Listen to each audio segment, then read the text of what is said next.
Hello, America and the world. Welcome to another episode of Life After Lockup. This is a program that is designed to show the public a different side of the criminal justice system. And hopefully we can give hope to those that may be incarcerated, that might be watching this program, to let you know that there is life after prison. Want to remind all of you in the Paducah area of the things that Life Community is doing in the community. Every first Monday at 5:30 at the W.C. Young Community Center is our ex-offenders support group, where all the ex-offenders that are in the area can come out. We help give you helpful information about how to stay out. Every second and fourth Monday is Teen Ease. Teenagers 13 to 19, you're welcome there at the community kitchen for food, fun, and fellowship, and we always bring somebody in to kind of help navigate you through the difficulties of being a teenager. Every Tuesday, that's every Tuesday at 11:30 at Christ Temple, we have the Lifesaver class. These are classes that targets anyone with any life controlling issue. If you got an issue that is controlling your life, come out to the Lifesaver class. It's an 8-week course, and after 8 weeks, you get a certificate of completion, and we are sure that you will be able to get the help that you need at the Lifesaver class. Today, I am very, very, very excited. This is actually the first time that I've ever had on this program a guy that was actually incarcerated with me. Wow, I'm excited about that, and I want you to join us as we welcome Elder John Barham.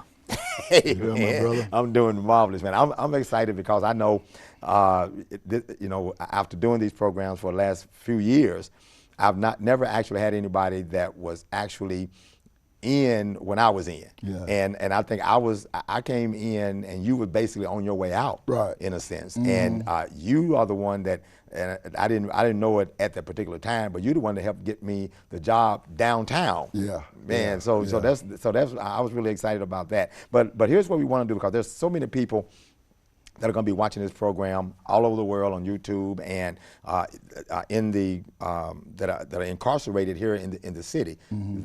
They get to watch the program. A lot of people are always concerned about being on drugs and doing drugs. Would they ever be able to get free? Is there ever any life after prison? Will they go back to it? And if they go back to it, will they eventually get off of it? Your story is kind of a roller coaster kind of story. You had some ups and downs, but you've been delivered. Right. So can you kind of maybe, I guess, start wherever you want to start on your spiral downhill and how you managed to be where you are now? Well, I just, I was like anybody else. Went to high school, and I loved athletics. I was a basketball star and I loved to play basketball, and that sort of started there, because as I played basketball and was an athlete, pride set in. See, when you're a basketball star and people applaud you, and that makes you stick your head up a little high. Yeah, stick your chest out. Because you're right, because everybody calling your name, John R. And sink it, John R. Sink it. The cheerleaders used to call my name, and I would play even harder. Oh, okay. But I was an all-state basketball player, and was one of the best players in the state of Tennessee at the time. That's in the years of from about the 70 to 72. Oh, okay. And so after I played basketball and everything, and I noticed that pride, because after a game, I would want to go downtown like on Saturdays and walk around. Everybody could call my name. Hey, John, good game, John. Boy, you did it last night, and I would just soaking it all in. Right. And because the Bible said that pride comes before the fall. Right. And so we have really got to watch pride. Yes, and so sir. building that pride in me, as I got out of high school, and I had opportunity to play basketball on the college level. But I had some health issues that I wasn't able to run up and down the court like I used to. So I chose to go into the workforce. Okay. And when I did that, I got a job on the railroad, and I started making good money. Right. And that's when I started experimenting with drugs and trying different things. I've been on from every spectrum to the drugs, to the worst of the drugs. Oh, wow. Started smoking marijuana. I never was much of a drinker. Right. But I started smoking marijuana, and that's why they call marijuana the gateway drug. It's sort of the drug that opens you up to other drugs. Right. And I After marijuana, then I tried, you know, cocaine and acid and stuff like that. That's what my first trip to prison was, about acid. Oh, okay. And I got caught with some selling undercover some acid, and I got 10 to 15 years. Wow. For 5 pills. Wow. And I really, you know, I got sort of dogged out by the system, but I didn't know because I know nothing about the law. Right. What do you mean by dogged out? Well, when I went to prison, I took a law course. Okay. And they got certain things where they call it a casual exchange. So when it's a small amount, you should be tried on a casual exchange. Right. And then by me never having a record, that should have helped me. Right. Because right. I'd never been, you know, went to jail for anything. Okay. You know, and then when I got incarcerated for that, I saw how I got railroaded. Okay. And see, I got railroaded by my lawyer. Wow. See, my lawyer misrepresented me, and that night he tried to get in on my woman. Wow. Well, he allowed me to go to jail, and that night while I was in jail, he's knocking on my woman's door. Wow. Trying to get in. Wow. So wow. that I had scars about lawyers right. from that. Right. And even the next lawyer that I got to help my case, he tried to, you know, the same thing. It was just the same. See, and all that stuff, it builds in. Yeah. Resentment. Yeah. Yes. And then yeah. I plunged deeper into the drug world. You know, where even when I got out and everything, I did about a 3.5-year sentence. Okay. And I got out and everything. And I stayed out 10 years. Wow. So that 10 years, and that's, you know, and that's when I met you when I was in at the farm. Oh, okay. So that was when you did the 3.5 years? Right. Okay. I was 40-something months. And but I did good for 10 years because I got out and I was working with the state, and I, you know, I sort of rehabilitated myself. Right. Right. Because after winning, I was overweight. And I started jogging and playing tennis and was on the basketball team in Nashville and played out in the community. Right. That sort of helped too, right. to sort of ease you back into society. Right. That's one of the things. That's one of the programs that really help offenders, is that when they can have their security status. See, you got to work for that security status. Right. You don't just give it to everybody. Right. You got to have no write-ups and get a good security status where you can get into a minimum security, and that's you have more privileges. Exactly. And that helps you to ease into society instead of just Exactly. dropping somebody. Right. Right. Because it's one of the things, you know, I'm trying to start a prison ministry where I live in Cleveland, Tennessee. And one of the things that they were saying, and it broke my heart, and it said that the people who come to the jails, they said they tell the guys about Jesus and the women about Jesus and the young people about Jesus. They said, but when the people get out, nobody's there. Right. And it says it's almost like having a baby at the hospital and going off and leave it. Right. Right. You exactly. feel that? Yes, sir. You feel yes, that? Sir. Just yes, leaving sir. it. See, no follow-up. Right. Right. So there's got to be follow-up. There's got to be somebody That's right. that can follow up on you and check on you. Right. And somebody, because I pray to God when I want to do this prison ministry, because that's where I'm from. Right, exactly. I've been in prison 3 times. I've been to jail so many times I can't even count. Wow. Been in drug treatment centers 3 times. Wow. I was in drug treatment with Johnny Cash. Wow. And he came to me one day after a meeting, and I was in aftercare, and this is Nashville, Cumberland Heights, out off of Charlotte. And Johnny Cash shook my hand. I said, people ain't gonna believe it. Because I was talking in the meetings. He said, man, you inspire me. Wow. And he walked up. I said, man, who gonna believe Johnny Cash? Shook my hand and said, I inspire him. Wow. I was always able to speak, and what the stuff was doing to me, to my life. It was raping me. Right. You know what I mean? Right. Just taking me and doing what he want to. Exactly. I couldn't do nothing. But that, I was led by it. I was led like a horse with a carrot in front of him, just being led. And that's what was my life for years. But you know, I knew, and after all my treatment stays, and that's programs, they work good. Right. But see, they don't glorify God. All right. They don't glorify Jesus. It's a spirituality, and I know it's a higher power, but see, I choose to call him Jesus. Right, okay. See, I choose to call him God. Right, And I knew that God would do it for me. At the moment that I wanted to give up, I wanted to commit suicide. Wow. I was just so tired, I was just scared. I didn't know what to do. You know, a lot of times I would call you. Yeah. I would call you, man. I'd be in a telephone booth, I'd be crying, boo-hooing. Yeah. But you always told me the truth. To do the right thing, Do man. the right thing. The only way that you're gonna be able to get any help God's got to do it. God's got to God's do got to it. do it. God's And gotta do it. and you were just, I guess, led by these drugs. That's why I was, drugs is like a demon. It is. It's like from a hell. demon. It is. It's from hell. And I was even saying yesterday, it's like it wakes you up in the morning, Yeah. have you doing stuff that you wouldn't normally do. You was preaching to me. Under normal circumstances. You was preaching to me. That's what drugs do. Right. And so, but now, and you saying you've been in jail so many times you can't even count them. Prison 2 and 3 times. What is it that basically turned you around? And basically, how long have you been actually drug free? I've been drug free from cocaine probably about 14 years. Oh man. And it was just a time. I know my last time through prison, I know then I would never come back. Right. Because, I was told somebody, it was sort of like on Gunsmoke, when the old gunslingers come through town. Yeah. And, this was the last round. This is the last round. Because the young boys, they shooting, playing basketball. They got 30, 40 years. You bother them. Long they can shoot basketball, get some tennis shoes. Yeah, yeah. And and my heart goes out to the young. Yeah. I'm telling you, because, they see, one of the things is a teaching that I'm learning from my spiritual father, Dr. H.B. Seymour. Right. And that teaching is called the father fracture.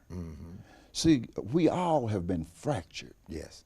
And what somebody did to you, it can't be undone. That's right. Ain't nothing we can do about it. Right. That's right. People done been molested.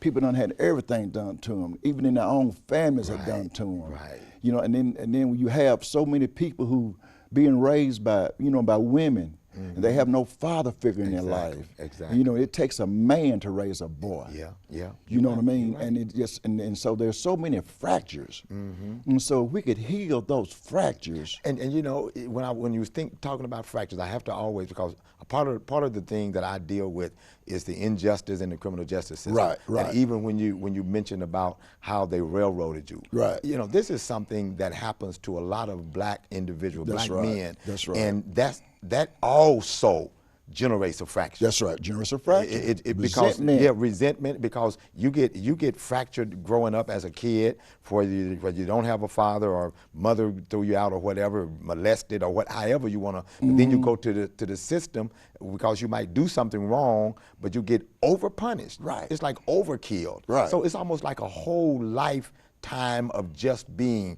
fractured and broken and abused. Right. But God. But everybody don't know that. Right. It's like what you were saying about the young men, and you go to prison, and here you are, you're older now, and these young cats, it ain't bothering them. As long as they can get the phone. Right. Get some money on their books. Get a little zoom, wham, get a little. People don't know what that is. That's goodies, candy from the commissary. Well, as long as you can get them and get some tennis shoes, right, you good. But a person that comes in and that has gotten a little bit more mature is like they realize this is just a big waste of time. That's right. And so that's kind of like where you were. Yes, where I was. And what helped me was the Bible, reading the Bible. And for the word to start taking hold in my life. Right. See, the devil meant for bad, yeah, but God meant for good. Right. And I told you the other day about another teaching about God is putting a new face on praise through our pain, through our anguish. Right. See, I cried out. And you see, when you cry out to God, He hears. That's right. That's right. He hears. That's right. And see, and anything that's happened to you, God can turn it around. Yeah. For good. For good. He can do it. Because what He wants to do is to comfort those with the same comfort. And He wants us to, like what you're trying to do. You've dedicated your whole life to edifying and building up guys. And see, they have nobody. Nobody's in there standing in the gap for them. So they have nobody. People get tired of you going back and forth to jail all the time. Do, and they lose confidence. Even your own family loses confidence. Those are people who keep going back because they go back to the same lifestyle. And see, I was in prison with this guy. He was in there, and guess his son comes in there. Oh yeah. And then and they was roomies. Yeah, they make it a family affair, like it's something to be glorified. And it's amazing because one of the things is that I've found out, mamas normally stick with their sons That's right. through thick and thin. That's right. That's I mean, right. everybody else say you shouldn't be doing That's this. right. Mamas will stick with them, man. I'm telling you. I don't care how many times they go in. Mama's gonna be there, putting money on their books, coming to visit them or whatever, and unless they get sick or something like that. Right, right. And it's amazing because after a while, if you don't learn, then it becomes your life. Right. Because it's the word incorrigible. If you look that up, look up incorrigible, man, and you'll see what that means. That means that you have become programmed to the system. Institutionalized in a sense. Listen, I want to talk about recovery, but before I want to interject this in here. I'm with a group in Bradley County. It's called Big Initiative, and they help the county and they help the community, and they try to build the community up in schools and jails and stuff like this. And I was in a meeting one day, and I'm gonna tell you something, I almost started to cry. That meeting said that it's a certain statistics that they look at third grade reading ability in African Americans. Third grade reading levels. If the kids can't hardly read in the third grade, they know to build more prisons. Wow.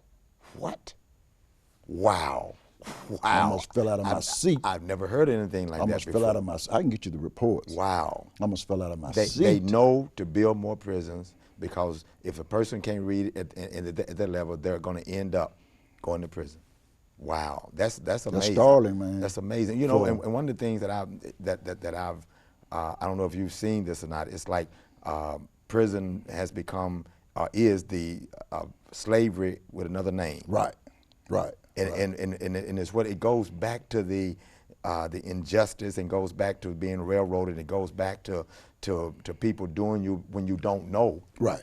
And you get in that system, right. and it generates so much bitterness and so much animosity, resentment. Yeah, and sometimes with all the drugs that are in prison, right, there's plenty. How they get it? I don't know how they getting drugs in. I know how they get it. We know how they get it in there, but the thing about it is there. Right. And with all that resentment, with all that hatred and bitterness, people do that to try to numb how they feel. And some of them who were not doing drugs become drug addicts in prison. In prison. And then they let them go, and now you got a drug addict loose. Right. Loose. So what is he supposed to do? Keep doing drugs, do whatever you got to do to get the drugs, and end up back in because prison. See, he adapts. And one of the things I had to learn was to adapt to my surrounding. And I was like a chameleon. A chameleon is an animal that can go up on a leaf, and he would turn the same color that the leaf is. of the leaf. And one of the things that we're trying to do now is try to have the police to get involved with the young kids. See, the young kids need to know that the policeman is their friend. That the police is not the enemy.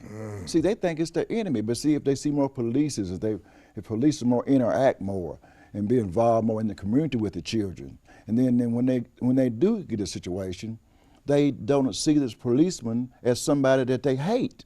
Right. So it's got to be taught up from the youth. It does, but then you realize, just like with the whole system, everybody kind of puts everybody in the same pot, especially in the black community. We put everybody in the same pot. The policemen, the lawyers, the district attorney, the judges, everybody's all a part of the system. Right, and they're against us. Right, they're against us, and they the enemy. Right. So like you said, if they would see them differently, then they would basically approach them differently. That's what. That's the whole purpose of even this program, Life After Lockup, is that people can maybe see us as human beings, see us as different. Yes, we made some bad choices to get us incarcerated, but then once we get clean, we deserve the same kind of respect that anybody else. The earth is the Lord's. Exactly, after we get ourselves together. That's right. But we got to get ourselves together. That's right. And then like even going back to your story, that last time in prison.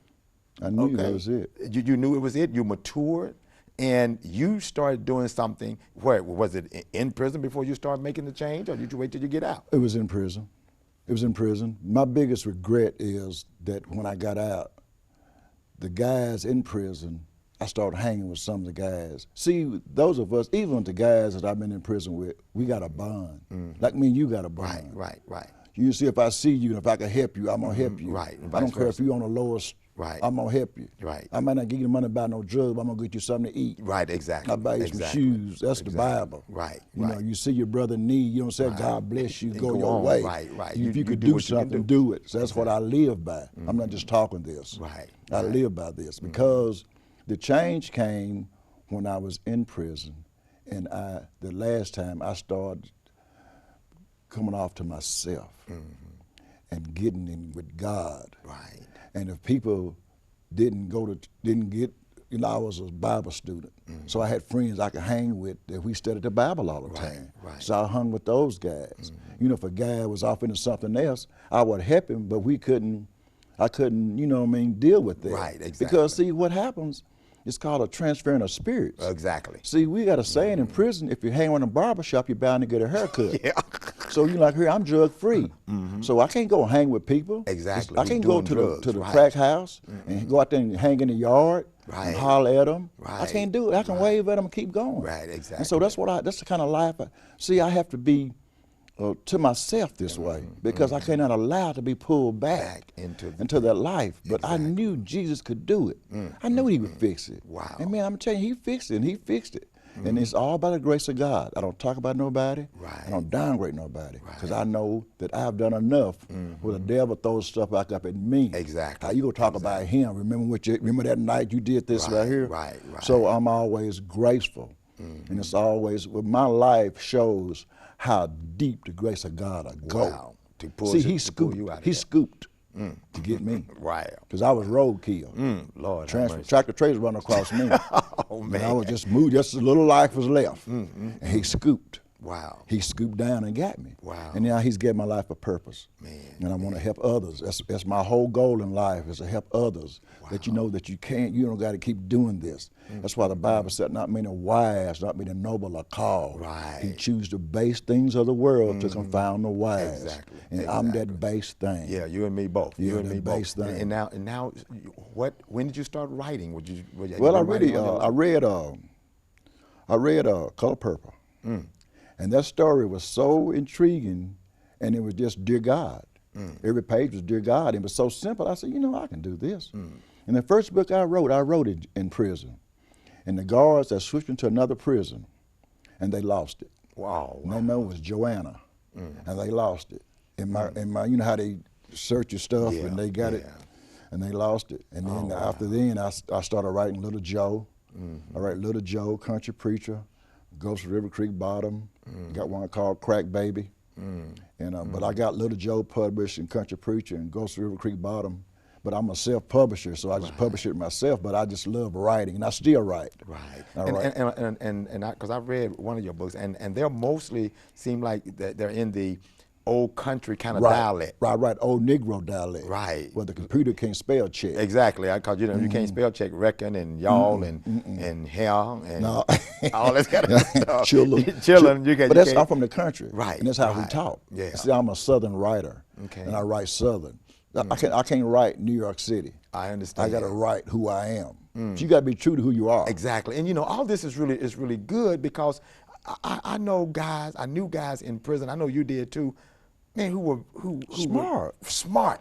They were poets. Right. They would write things, man. They could draw. They could do all kind of things. And it seems like that talent, that gift was lost until they went to prison. Right. And so the prison would bring it out of them, but then when they got out, they would lose it again. One of the things that you have to do, and this is key right here, you have to know what your talent is. Right.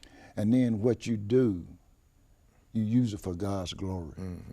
See, once you learn to use it for God's glory, then He'll establish a platform for you to be able to speak and to extend. See, He's the extension of my faith.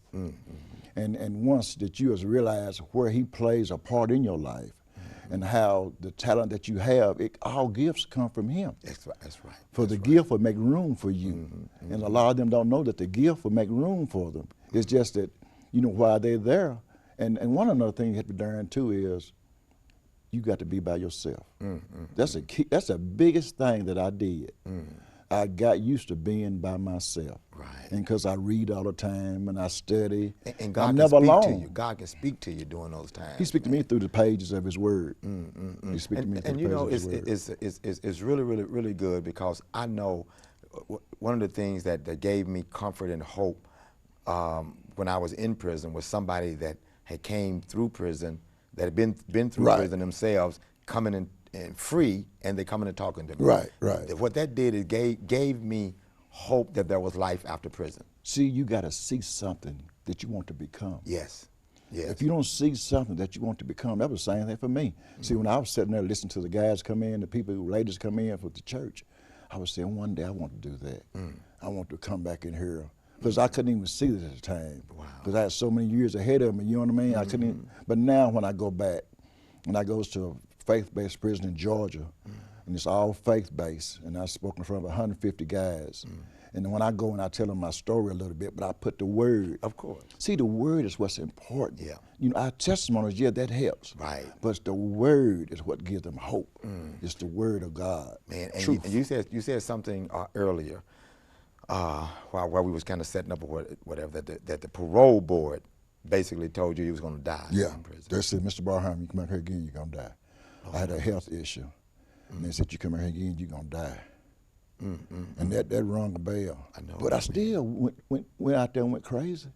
It's just that God didn't allow me. To And I die. came to my, see, it's like Jonah. He came, you got to come to your senses. And once you come to your senses in the bottom of the whale belly, I mean, and he throw you back up on dry ground. You come out running. That's what you both are doing right now. Exactly. Telling them the good news. And man, you have come out. You've been clean 14 years. You're married. Now you're an author. You're doing good. I'm trying. You're doing good, and God is helping you. It's like, could you say that God is basically giving you back all the years that you've lost? The years that the cankerworm and the locust eaten, he restored. He restored my energy and my health. You know, I still got health issues, but see, they don't bother me. Right. Because as you get older, stuff happen to you. Anyway. Yeah, I got arthritis and stuff like that. You know, I got to walk with a stick now. But like I told you, hey, I'm walking, but I said, I'll be like Jacob. Yeah. I'll bless you on a staff. I'll lean on a staff and bless you. And the thing about it, you're walking with a stick, but you're free. Right. And you're free all kind of ways, spiritually, emotionally, physically, and everything. Right. Who the Son sets free is free indeed. Free indeed. Listen, man, this has been a good show, and we got 30 seconds, and by the time I get through talking, our time will be up. Okay. So, man, God bless you, I brother. want to thank you so much, man. Yeah. It's so good. Yeah. I've enjoyed this weekend with you and your wife, and and thank you so much for coming. And I want to thank you for again watching Life After Lockup, and hopefully this show has encouraged you and has given you motivation to know what kind of people we are after prison. God bless you, and you have a marvelous day.